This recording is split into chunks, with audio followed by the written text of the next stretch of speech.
Okay, so I just got this fan in and it's pretty great. You can either control it by the panel right here or the remote control. I'm just gonna do the panel because it's easier for the video.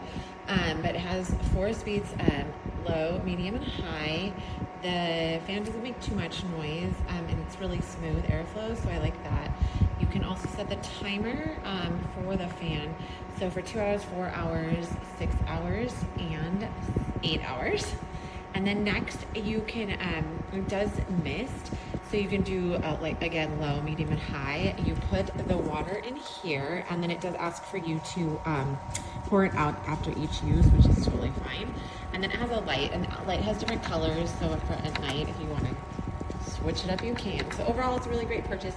I did think it was like just charge and go, but you actually do have to utilize a cord, which is fine. I got it for a pool and we do have outlets out there, so it's no problem.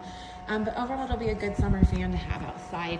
I do like the misters, just so you can cool down in the hot heat.